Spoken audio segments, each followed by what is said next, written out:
Welcome to Bigger, Stronger, Faster, the podcast exploring how Shore Capital Partners brings billion-dollar resources to the microcap space.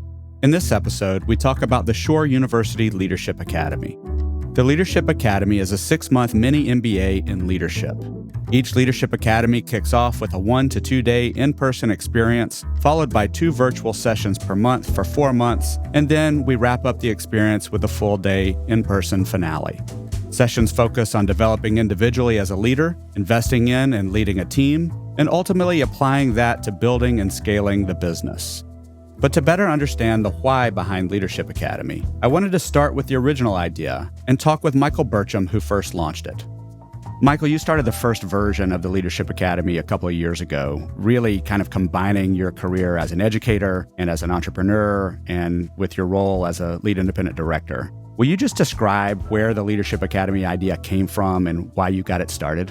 Happy to, Anderson. I think it's a combination of not just my role as an educator and an entrepreneur, but also as a CEO scaling companies. What I observed is that as companies grow, the skill level of individuals often does not grow as quickly as the company grows. And that puts them in an awkward spot of, do they stay at their current level and get a new boss that will be managing something larger, or do they move on? And as the leader of a company, I'd much rather them not move on, because what they leave with is a lot of historical knowledge of a company. So my initial thought on developing leadership academies is, how could we help individuals professionally and personally grow at least as fast as the company is growing, so that they had a better opportunity for a full career track with a company without having to leave, or realizing that they were now going to have someone on top of them overseeing what they had hoped they would be doing, simply because they didn't have the resources themselves or even the know-how perhaps to scale themselves as the company scaled.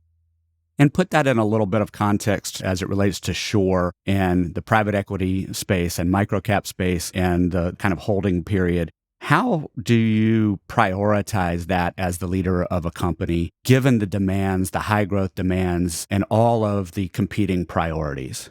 So we are microcap investors. That means that we buy relatively small businesses. We put those businesses together to form one larger business. Through that process comes new talent that have been part of those small businesses, many of whom have had no professional training whatsoever, but are very street smart when it comes to that industry and the relationships in that industry. I see this at Shore as a fantastic way to give individuals who might otherwise in a large company have a glass ceiling over their head to have the opportunity to actually grow and lead significant parts of a business for us. But what got them here won't get them there. And what I mean by that is, what gets them recognized as a high potential will not guarantee their success in these larger roles as our companies grow. Our average company is going to jump probably 8 to 10 times its size over a 5-year period of time. It's really hard for most humans to imagine expanding their capacity as a leader or manager an 8 or 10x. Very few people will ever do that on their own, I expect. And I have seen this from 20 years of teaching in the graduate business school at Vanderbilt. You will have maybe 10, 15, at most 20% of the folks who are self-disciplined enough to go find the resources and scale themselves. Doesn't mean the other 80% wouldn't like to do it, but they need some structure or direction around which to do that. And the Leadership Academy, in my opinion, provides that structure, provides that cadence, and gives individuals every opportunity to have a shot at running something significant, regardless of what their past has been. And you touched on it a little bit there, but who is it for? At a high level, who is this kind of investment for when you look at that Shore landscape, when you think about the portfolio companies, when you think about your experience? Who is Leadership Academy for, broadly speaking? I would put it into sort of 3 groups, and I'll give you some examples. There are owners of companies that we will acquire whose revenue might be anywhere from $2.5 to $6 million. And their cash flow might be $500,000 to $1 million or so. Each of those owners, whether they were a physician running a practice, someone running a manufacturing plant, someone who had a water purification business, most of their skill is trade skill.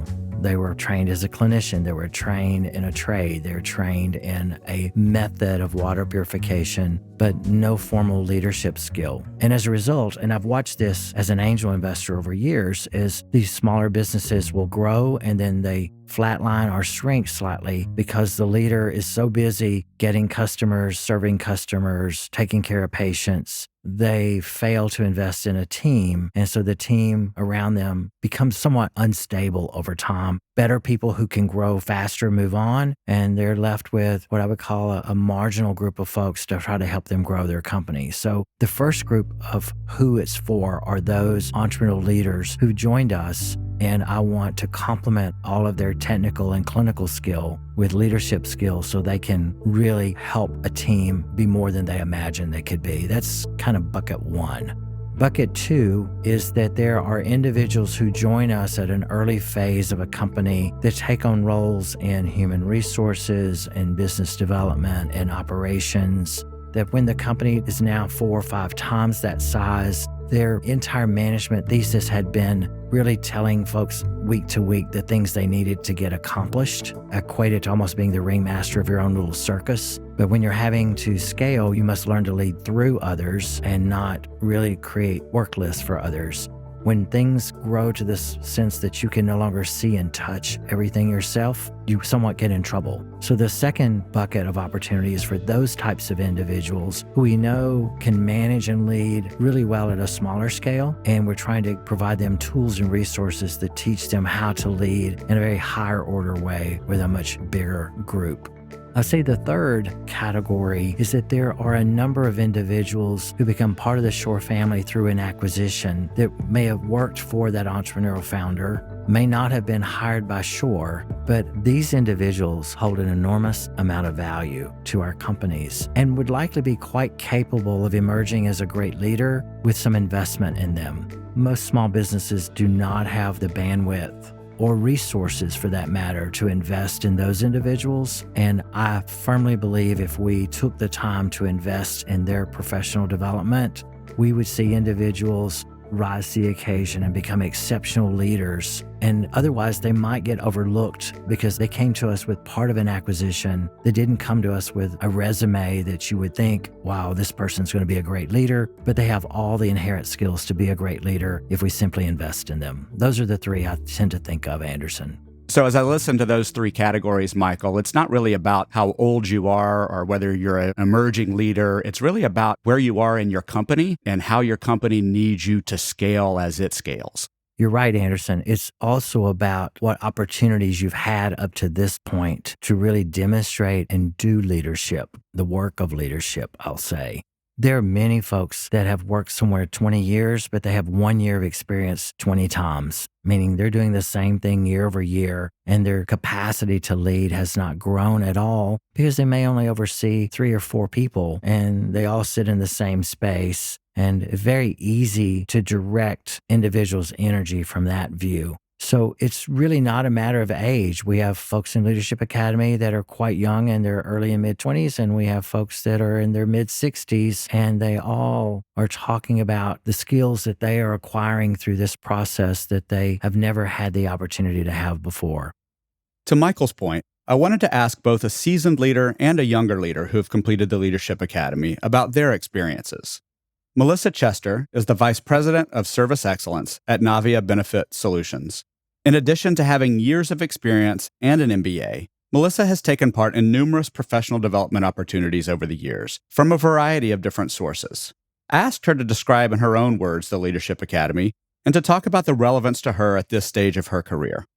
I would say that it's like an executive MBA. I have an MBA, and that was a little bit more technical. I think if I were to compare my experience here, it was more people-focused. I think more behavioral and how to get the goals and productivity out of your employees that maybe a traditional MBA is more kind of technical-focused. And I'm curious, given your experience, you've got an MBA, you've also been at Navia for 9 years. Mm-hmm. Say a little bit more about investing in leadership, given that background and the state of your career. Some might think that this is for a younger group or an older group. Say a little bit more about the value of this for your stage of career. I would say Shore does it on a different level than a lot of the other programs that I've done. So I've been in Vistage, I've done industry conferences, I've done Six Sigma, I've done quite a few different variety of things. And I think the difference here is that in this program, there was a lot of how will you apply this and how will you do it right now? So the sessions were, I think, spread apart enough that you would get something with a really good takeaway and you'd have time to test it out and implement it and see, and then bring it back to the next one. So it wasn't just like, read this, take a test, and now you've been executivized or whatever. So it's more practical. And I think the timing of it was a lot better than other courses that I've done. Connor Benjamin is the integration manager at Point C and joined the Leadership Academy at an earlier stage in his career. So I asked him to describe his experience and share an example of something that was a key takeaway for him as a young leader. The way I would describe the Leadership Academy is it's really a place where individuals and teams that work within high growth, high intensity environments can come together and open up and share struggles that they're dealing with, challenges that they handle every day, and how can they better approach those situations and become better leaders, whether it's at home or in the workplace. So I think as a young leader entering this organization, I was trained and eager to say yes to everything. And it was manageable for the first year. And as Mark and I like to joke, my first year felt like 3 years, right? I think I aged 3 years my first year here.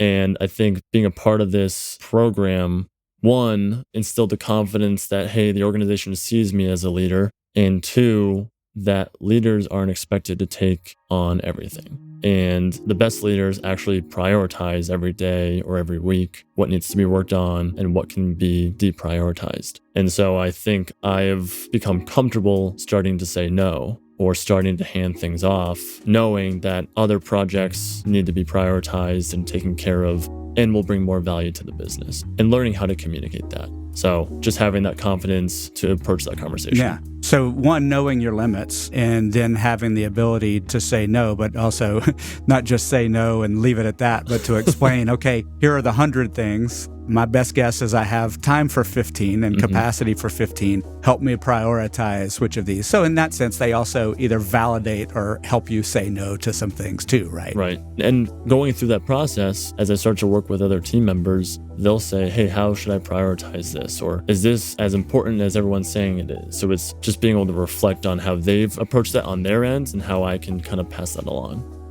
It's important to emphasize to both Melissa's and Connor's comments that the Leadership Academy is designed to prompt action, to try things, to improve. It's not purely academic. It's not merely theoretical. Each of the topics we cover has been selected to spur critical reflections and to drive what we emphasize as the thing you can do tomorrow to get better as a leader. The curriculum is designed to provide the opportunity for participants to step back and better understand what they already do well as a leader so they can do more of that, as well as to better understand where they have gaps and to start closing those. This is Josh Everts, the founding physician of OMS 360. Despite building a successful oral surgery practice, Josh talks about his challenges in scaling his team and business, as well as the gaps he started to recognize in himself, not as a surgeon, but as a leader of people.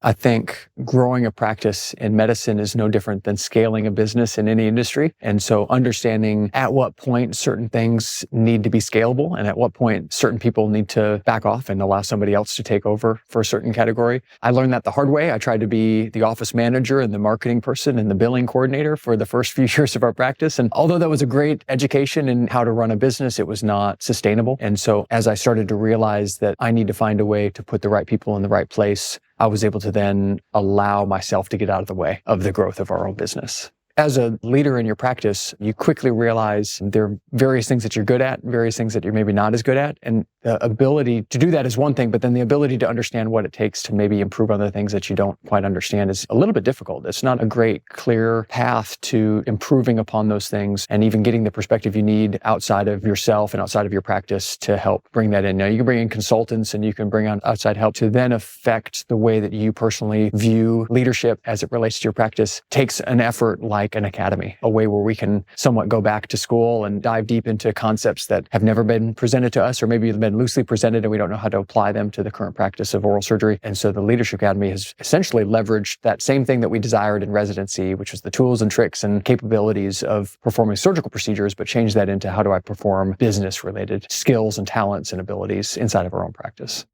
What Josh is talking about is a shift from always working in the business to prioritizing time to work on the business. From being a powerful individual contributor that really can't scale to a developer of people and teams that can. Sometimes making this shift isn't so much about developing a new set of skills. Sometimes we just need the right words and frameworks and mental models to understand what we're seeing and experiencing so we can craft better solutions. Here is Mellissa Grooms, the Vice President of Integrations at Centa Partners. She was seeing patterns, but couldn't exactly nail down what was going on. But our lessons on building trust and emotional intelligence delivered an aha and a way forward. I think trust was definitely a big one. I could see it throughout the organization, and not any one reason, but because, we're a young organization, we're growing quickly, a lot of things are changing, and you have to somehow get 700 people to come along with you on that. And so I think that was helpful in understanding what was really causing some of the pain points that we were having throughout the organization. And I think with that frame of reference, it's easier to solve for that, because if you know what problem you're trying to solve for, you can actually solve it. Whereas before, we're just struggling because no one really knew why it wasn't working. So I think that's something that's been helpful to frame some of the issues we've been having. And then I think I really, really enjoyed the emotional intelligence session. I think it's such an important piece of what we're doing here on a daily basis, particularly what I'm doing, what I'm asking others to do. I think going through that session and hearing it from somebody who could really put structure to it allows me to then take that concept, which is so nebulous and so hard to grasp and hard to explain to somebody, and really allows me to help my team leverage that as a resource while we're going through the integration process, because that's really when it's so important. We're building that trust, and without that emotional intelligence, you just can't. It's tough to be successful with that. Michael, we've heard Mellissa and Connor and Josh and Mellissa talk a bit about their experiences and some of the ways that what we've learned and what we've discussed in the Leadership Academy has paid really almost immediate dividends, things that they can do in their day-to-day practice. But this brings up a point that I know you talk about a lot and we've talked about a lot that I'd like for you to clarify here. What is the difference between training and professional development? And then, of course, where does Leadership Academy fit in that conversation? Anderson, that's a great question. Here's how I would frame the two, having taught now for so many years and led 3 companies. When I think of training, I think of ways to enhance someone's ability to do the job that they have today or the job they have been hired for. It often is quite technical. It's very binary, do this, not that. And it's very straightforward in the sense that there's usually a right and a wrong way. That's the context I think of training in. Leadership development is quite different. To professionally develop oneself requires the ability to think in a situational fashion. If we are trying to resolve conflict between a group of employees, or we're looking at a way to scale an enterprise and create margin, all of those are more thinking, strategic types of skills rather than tactical skills. And to master those, one needs not only the educational content or skill set around what to do, but needs that put into context with conversations with other leaders of things they have done that worked, things they have done that did not work. And only through that iterative process, which takes time, does one actually develop professional skills. And it's probably the most lacking thing I see across companies today is we lump everything into a category we call training, and it's all about today's work. But very little is done to prepare someone for tomorrow's work.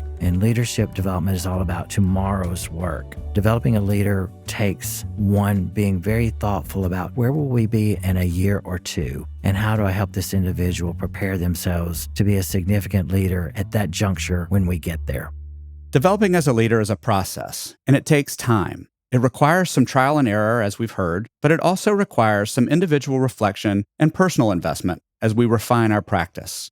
So while the process and the curriculum of the Leadership Academy have been meticulously designed, we also provide a learning management system, or LMS, to back it up.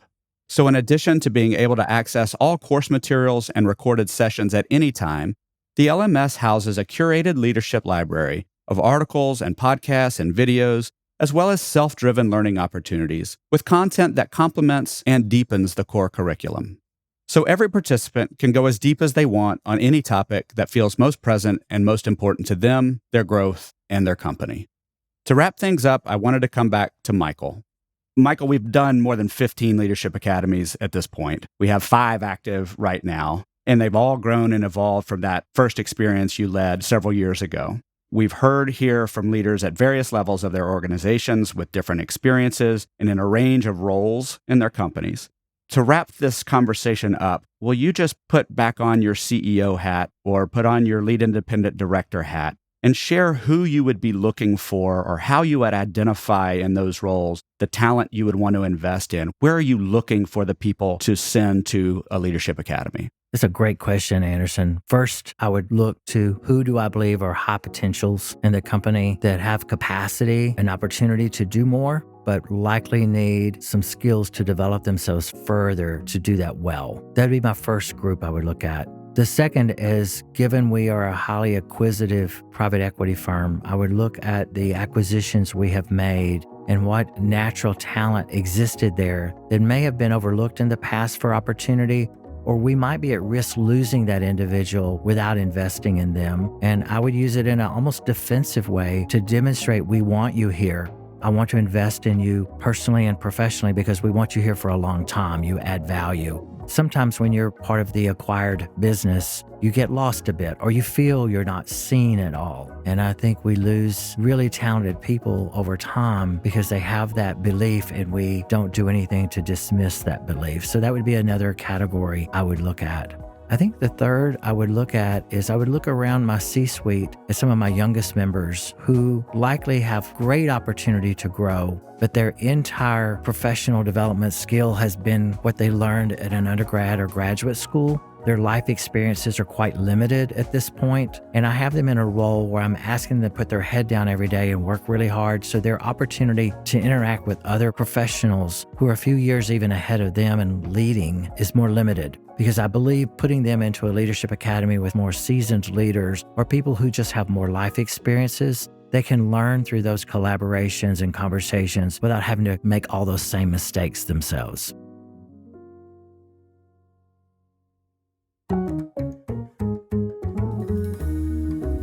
This podcast was produced by Shore Capital Partners, with story and narration by Anderson Williams, recording and editing by Andrew Malone, editing by Reel Audiobooks, sound design, mixing, and mastering by Mark Galup of Reel Audiobooks. Special thanks to Michael Burcham, Mellissa Chester, Connor Benjamin, Josh Everts, and Mellissa Grooms. This podcast is the property of Shore Capital Partners, LLC. None of the content herein is investment advice, an offer of investment advisory services, nor a recommendation or offer relating to any security. See the Terms of Use page on the Shore Capital website for other important information.